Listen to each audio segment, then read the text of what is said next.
ወዶቼ እንግዲህ ዛሬ ሮብ ነው ጾም ነው ስለዚህ በቀላሉ የሚሰራ ነገር ምንድነው አልኩኝና ቲማቲም ለብ መጣልኝ ወይ በጣም ነው የምወደው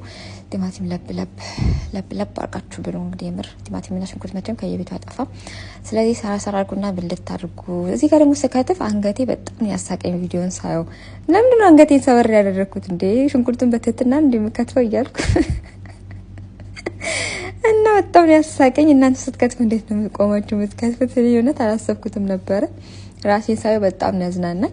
በቃ እንግዲህ እዚህ ጋር ቲማቲም ቃሪያ ሽንኩርትና ሽንኩርት ነው እንግዲህ ሽንኩርታችንን መጀመሪያ በሰል አረጋለሁ ምክንያቱም ቲማቲም ስለላጥኩት እንዳይሞክክ እንዳይል ብዬ ለብቻ ሽንኩርቱን በሰል ካረኩ በኋላ ቃንት ሚጥሚጣን በርበሬና ጫው እና ዘይት ጨምሬ ክድና አረጋውና የተወሰነ ሙከክልና ሽንኩርታችን ከዛ በኋላ ቲማቲማችንን ቀጥለን ጨምረዋለን ማለት ነው ቲማቲም በነገራችን ልጫዋለሁ አንድ ኮሜንት ላይ ቲማቲም ለጨጓራ ጥሩ አይደለም ላጭው ላይ ላትኩት ድሮ ግን ልጥ ነበር አይደለ ከዛ ከሆነ ጊዜ በኋላ ኑሮ ውድነት ሲመጣ ነው መሰለኝ ለቁጠባ እስከ ነልጣጭው መክተፍ ጀመርን እንጂ ቲማቲም በጣም ነልጥ ነበርና anyway እንደዚህ ጨመርኩትና በሰል ካረኩት በኋላ ከዛን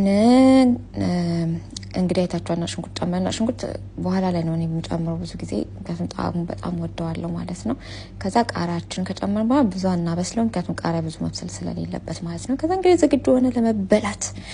ያው ጾም ነው እኔ እስከ 6 ሰዓት ቆያለሁኝ እስከ 12 ሰዓት ማለት ነው ቆያለሁ አርብና ሮብ በጣም አልበላም ስለዚህ ያው ምሳዬም ጨመር ነው ማለት ነው መልካም ሮብ ይሁንላችሁ